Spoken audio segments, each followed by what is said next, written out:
Tanvir has always said to me, always bet on yourself. And that's when you start to lose fear of the failure, because you know that if you fall, you're going to rely on your own 2 feet and your own brain to get up and keep going again. And as long as you have that confidence in your capabilities, you can achieve anything.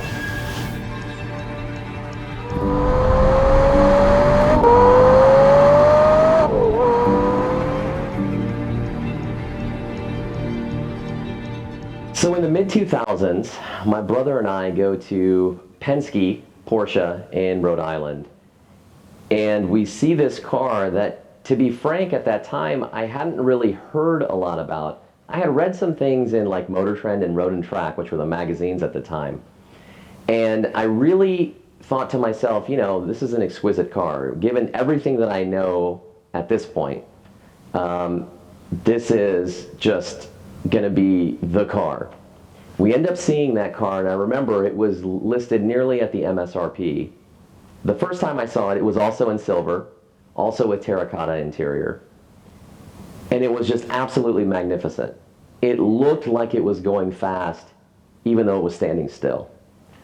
And it was very profound in terms of its styling and its aesthetic in 2005, unlike anything else. Now remember, this car was kind of brought out contemporaneously to rival the Enzo, the McLaren SLR, and you see those 2 cars and they give you a very visceral feeling.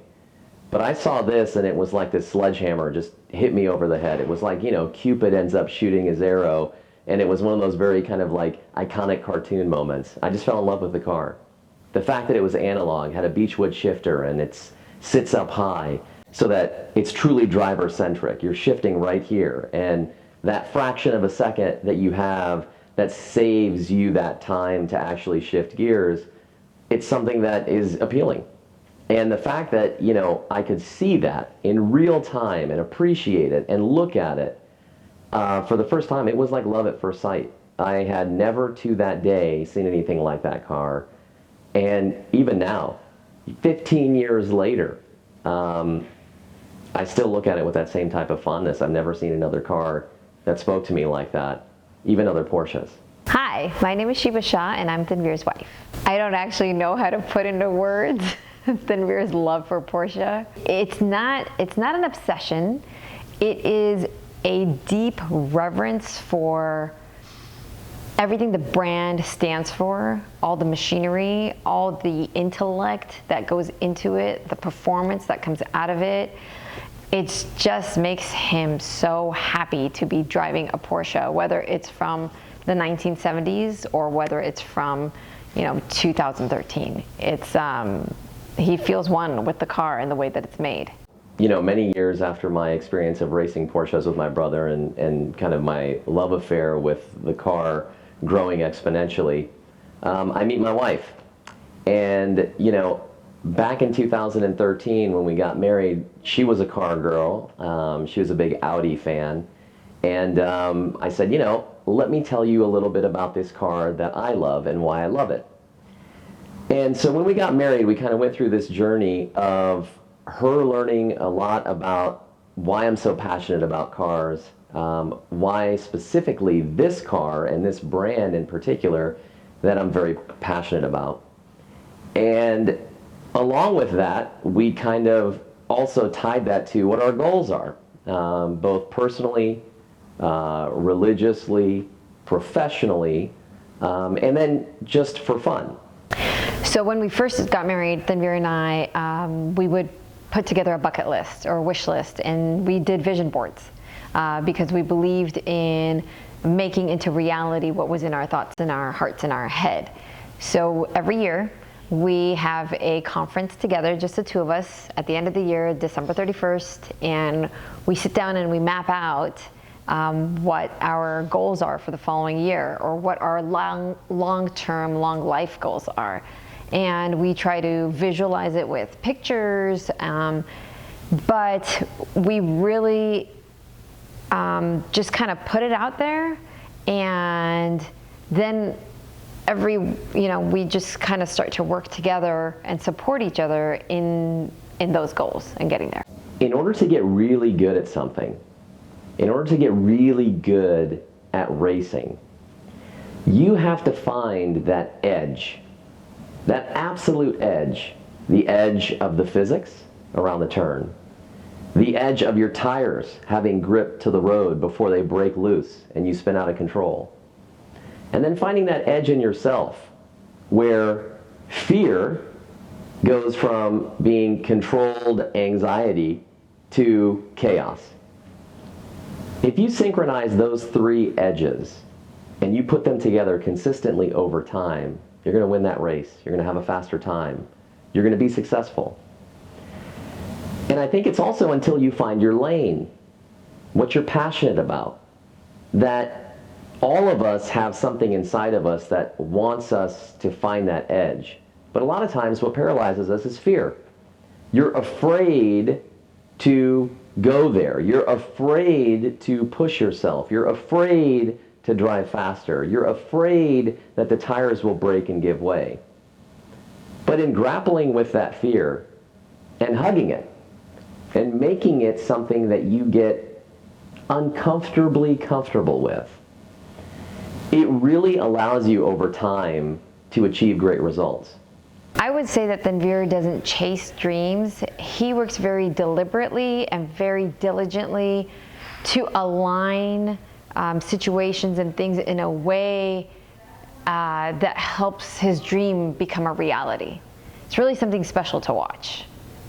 There's something very rewarding about doing honest, hard work that bears fruit.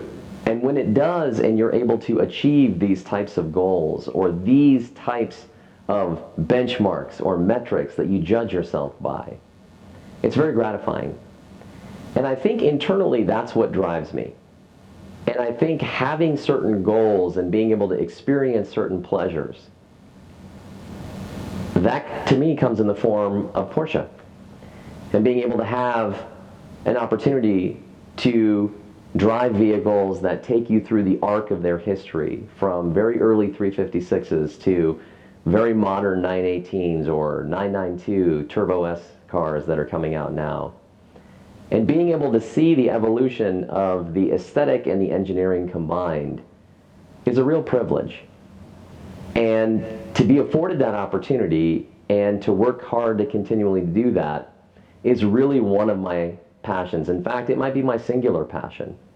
And that's why I'm so proud of the work that I've put in to be able to own, but also drive pretty extensively the car that's behind us. You know, I have about 19,000 miles on that car. And I drive it as close as I can safely to the way that I believe it was intended to be driven on the open road.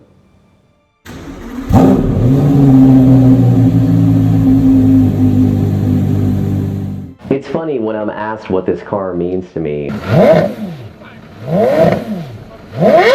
I think about a lot of those movies where right before something bad happens to somebody, their whole life flashes before their eyes and there's this cut flashback to all these different things that have happened in their life. And sometimes when I look at this car, and you know how you affectionately look at the car when you park it or you leave it somewhere and you're walking away and you kind of look back at it and you're thinking, man, that thing is pretty amazing. Still looks as great as the day I saw it in 2005.